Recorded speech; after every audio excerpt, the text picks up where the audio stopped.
नमस्कार। Corona virus महामारी देश में एक ऐसा अभिशाप बनकर आया है कि लोग आज जीना दुश्वार हो चुका है। लोगों के सामने रोजी रोटी का संकट खड़ा हो चुका है। लोग जहां तेजी से संक्रमित हो रहे हैं तो वहीं काम धंधे बिल्कुल बंद हो चुके हैं, रोजगार बंद हो चुका है। तो लोग ऐसे में करे तो करे क्या। हालांकि केंद्र सरकार ने अपनी तरफ से आर्थिक मदद देने की भी कोशिश की है, लेकिन हमारे देश में एक ऐसा तबका है जो अभी तक सरकारी योजनाओं से पूरी तरह से वंचित है, और वो तबका है वकील का। क्योंकि कोरोना वायरस की वजह से देश भर की अदालतें बंद पड़ी हैं, वकील आ नहीं रहे, और ऐसे में वकीलों के सामने रोजी रोटी का संकट खड़ा हो चुका है। अब वकील करे तो करे क्या, क्योंकि बाहर की तरफ से इनको कोई मदद नहीं मिल पा रही है, और ऐसे में वकीलों के सामने और सिर्फ भूखे मरने के अलावा कोई चारा नहीं है। आज इसी विषय पर हमारे साथ बातचीत करने के लिए मौजूद कुछ एडवोकेट्स हैं। इनसे बातचीत करेंगे और जानने की कोशिश करेंगे कि इस कोरोना काल में उनके साथ जो हो रहा है उसको लेकर क्या सोचते हैं। लोग अपने बच्चों का पेट कैसे पाल रहे हैं, अपना परिवार कैसे चला रहे हैं, क्योंकि सरकार की तरफ से उनकी कोई भी ऐसी योजना नहीं है जिसकी वजह से इनको कुछ आर्थिक मदद दी जाए। तो इसी विषय हमारे साथ बातचीत करने के लिए मौजूद है अवधेश जी हैं। इनसे बातचीत करते हैं।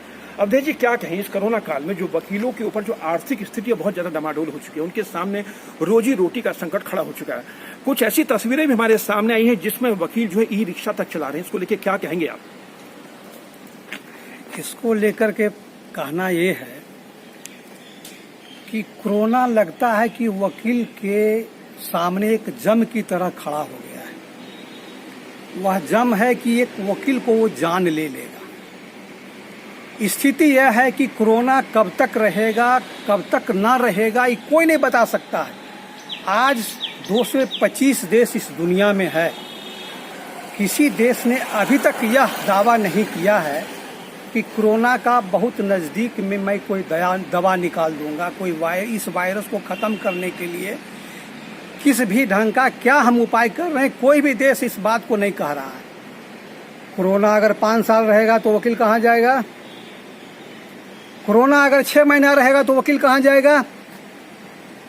इसलिए सबसे प्रथम तो मैं यह कहता हूँ कि कोरोना का बहुत निकट भविष्य में किसी भी ढंग की कुछ बात होने नहीं जा रही है। वैसे परिस्थिति में अगर सिर्फ एक वर्ग को, डॉक्टर का काम जारी है, इंजीनियर का काम जारी है, राज्य सरकार के कर्मचारी का काम जारी है, केंद्र सरकार के कर्मचारी का काम जारी है, न्यायालय के कर्मचारी का काम जारी है, अगर कोई प्राइवेट सेक्टर में भी सब दुकानें खुली हुई हैं, सब लोग जाते हैं अपना सामान लेते हैं, अगर बंद है तो न्यायालय, और इस न्यायालय की शक्ति को कोई समझ नहीं रहा है। न्यायालय ही समाज का श्वास होता है।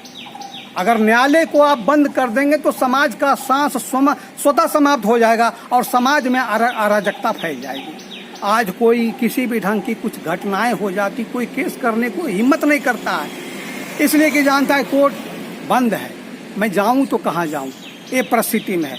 अब आए अधिवक्ताओं की स्थिति के बारे में, तो मैं सर्वप्रथम तो मैं अधिवक्ताओं को ही दोषी देता हूं। अधिवक्ताओं के बुरी स्थिति के लिए आप किनको दोष दीजिएगा? आपकी समस्या का कौन हल करेगा? डॉक्टर? आपकी समस्या का कौन हल करेगा? इंजीनियर?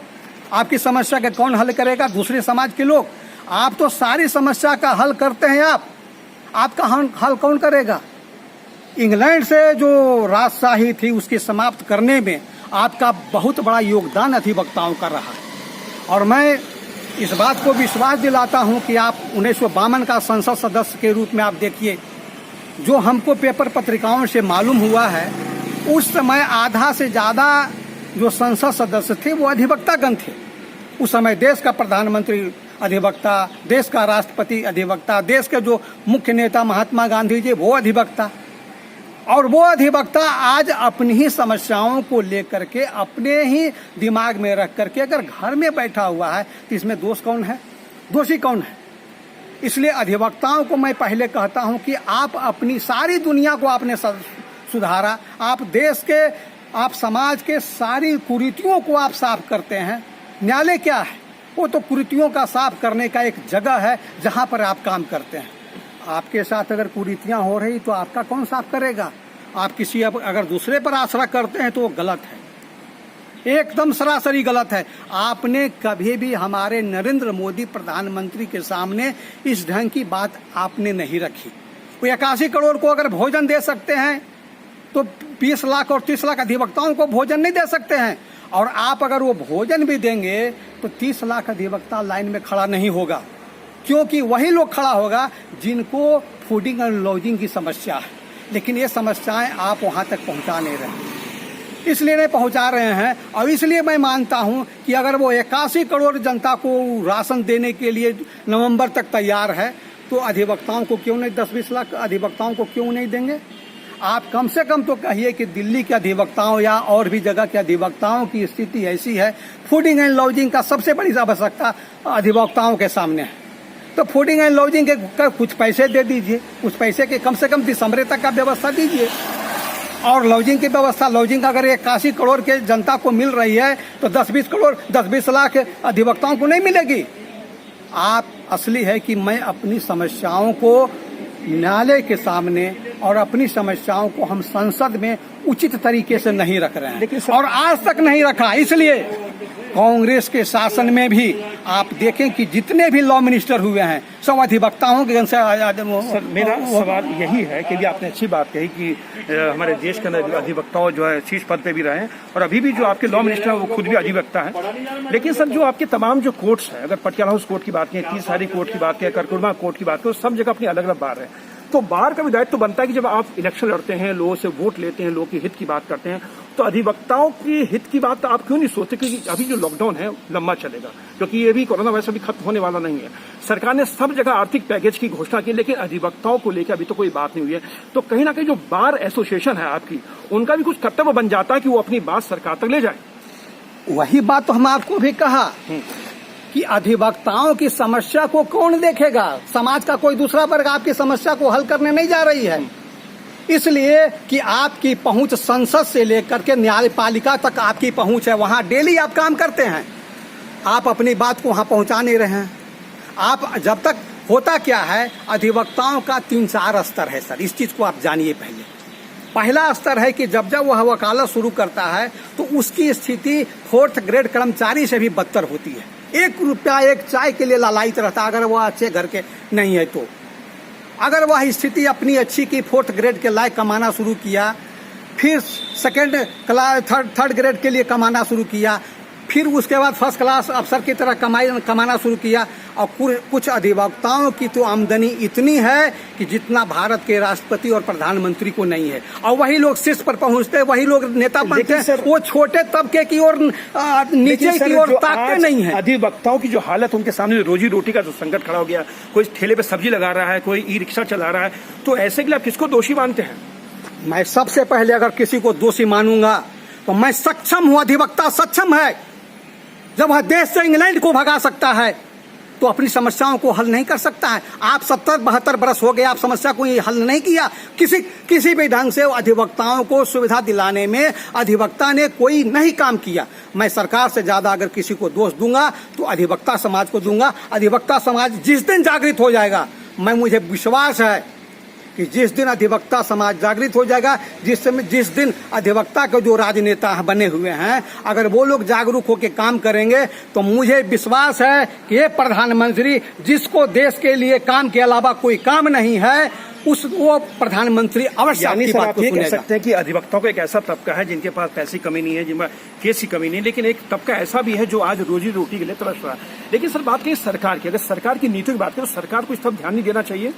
आप सबसे बड़ा तो चिंता इस बात की कि आपने उनको ध्यान आकर्षित किया है। आपने कभी जाकर के कहा कि भाई अधिवक्ता का भी बताए, जो आपको 4 स्टेज है अधिवक्ता का, यानी उनको बताएं, जो उनको बताने की जरूरत है, आपको उनको कहने की जरूरत है। और मैं आपको कैसे कहूँ, जब 81 करोड़ जनता को वो भोजन नवंबर तक दे रहे हैं तो 20 लाख को देने में क्या उनका अकाउंट खाली हो जाएगा भारत सरकार का? नहीं। हम अधिवक्ताओं को एक कर्तव्य बनता है, और हम प्रत्येक अधिवक्ताओं को, जो बहुत अच्छे हैं, जो बहुत सुपीरियर हैं, और जो बहुत निम्न वर्ग के लोग हैं, सब लोग मिल करके देश के लिए भी काम कीजिए, आपका जो जनता है, जो क्लाइंट है, उसके लिए भी काम कीजिए, साथ साथ अपने लिए भी काम कीजिए। अगर सर, जैसा कि अभी हालात सुधरते नजर नहीं आ रहे, जैसे भी हाई कोर्ट में कह रहे हैं कि हाई कोर्ट खुलेगा नहीं अगस्त तक, पटियाला कोर्ट की भी ये हालत है, सुप्रीम कोर्ट भी वहाँ से वैसे बीसी चल रहा है। अगर हालात नहीं सुधरे तो अधिवक्ताओं के सामने सर स्थिति क्या होगी? अधिवक्ताओं के सामने स्थिति तो वही होगी कि खाने के लिए पेट में अन्न नहीं होगा, और अगर उसको कोरोना पकड़ लिया तो दवा के लिए उसके पास पैसा नहीं होगा। वो दोनों में उसको मरना है, भूखे मरे या कोरोना से मरे, उसको मरना है। ये आप जान लीजिए इस बात को। यही उस चलिए सभी, आपने कहा अधिवक्ताओं का ऐसा कैसे तबका है जो इस और ध्यान आकर्षित नहीं कर रहा सरकार का, लेकिन सर सरकार की भी जिम्मेदारी बन जाती है कि लॉ मिनिस्टर, आपके कानून मंत्री जो है, खुद एक अधिवक्ता है, वो खुद इस दौर से गुजरे भी होंगे। हालांकि उन्होंने ये दौर नहीं देखा हो जो लॉकडाउन का भी चल रहा है, कोरोना वायरस का, लेकिन सरकार की जिम्मेदारी बन जाती है कि ऐसे समय में अधिवक्ताओं की तरफ भी ध्यान दें। देखिए, लोकतंत्र में यह नियम है कि आप अपनी आवश्यकता की मांग सरकार के पास रखें। अगर सरकार नहीं सुनती है तब आपको होता है कि मैं आंदोलन करूं, ये करूं, वो करूं। आप कम से कम ये तो कहिए, फूडिंग लॉजिंग जो अभी अधिवक्ताओं के बीच में है, जिसका स्टैंडर्ड 4th ग्रेड से भी नीचे है, उसके लिए तो कम से कम सोचिए। तो बहुत सारे अधिवक्ताओं तो लाखों करोड़ कमा करके रख दिए, उनके क्या जरूरत है? लेकिन सर आपकी भी नाराजगी किससे है? आपकी जो बाहर में बैठे लोग उनसे नाराज हैं, किससे नाराजगी है आप लोगों की? नाराजगी किसी से नहीं है। नाराजगी इस मामले में किसी से नहीं है कि हम लोग जागरूक नहीं हो रहे हैं। आप ऐसे लोग अगर हम समाज में, हमारे समाज में इस बात को अगर फैलाएंगे, आपको मैं इसके धन्यवाद देता हूं कि आप अधिवक्ताओं की बातों को रखा, और अधिवक्ताओं के बीच में ये बात जाएगी, ये संदेश जाएगा, लोग अधिवक्ता जागरूक होंगे और अधिवक्ता अपनी समस्या को सरकार के सामने जरूर लेकिन रखेगा। सर एक छोटा सा सवाल आपसे, जवाब भी छोटा सा देना सर, सरकार की कोई जिम्मेदारी नहीं होती है? सरकार की तो इस देश के लिए तो प्रत्येक समस्या की जिम्मेवारी सरकार की ही होती है, लेकिन सरकार तब तक अनभिज्ञ भी अगर रहता है तो ये ड्यूटी बनता है, जो व्यक्ति इसका विक्टिम बना हुआ है उस व्यक्ति को चाहिए कि वो अपनी फरियाद सरकार के सामने रखे। चलिए, सरकार के सामने रखेगा सरकार। मुझे विश्वास है कि अगर नरेंद्र मोदी जी को, जिसको देश में काम के अलावा और कोई काम नहीं है, जरूर अधिवक्ताओं की बात को मानेंगे, अधिवक्ताओं को समझेंगे, और जो भी अधिवक्ताओं को उचित कदम होगा वो करेंगे। चलिए सर, आपका बहुत धन्यवाद। ये थे दिल्ली हाई कोर्ट के एडवोकेट अवधेश कुमार सिंह, जो हमारे साथ बातचीत कर रहे थे। अधिवक्ताओं के सामने इसमें रोजी रोटी का संकट खड़ा हो चुका है कोरोना वायरस महामारी के बीच में, क्योंकि अदालतें बंद पड़ी हुई हैं, और अदालतें बंद हैं तो अधिवक्ता आ नहीं पा रहे, उनके पास केस नहीं आ पा रहे। लेकिन जो सबसे विडम्बना इस बात की है कि अधिवक्ताओं में भी एक ऐसा तबका है जिसके पास पैसा भी है, सब कुछ है, और यहाँ बार भी है, लेकिन बार के पास अधिवक्ताओं के बारे में सोचने समझने का समय नहीं है, क्योंकि वो ना समझ पा रहे, ना सोच पा रहे कि करे तो करे क्या। और इनकी शिकायत है कि जब तक अधिवक्ता एक साथ नहीं होंगे, जब तक वकील, देश भर का वकील एकजुट नहीं होगा, तब तक सरकार पर दबाव नहीं बनाएंगे, और तब तक इनकी स्थिति इतनी खराब रहेगी। ये माना जाता है इस कोरोना वायरस में सबसे ज्यादा अगर हालत खराब है तो सब वकीलों की हालत खराब है, इसके कि आखिर उनको अधिवक्ताओं के लिए जीने के लिए कुछ ना कुछ एक आर्थिक मदद जरूर देनी चाहिए। कैंपस राहुल के साथ सुरेश झा, न्यूज़ नेट, दिल्ली।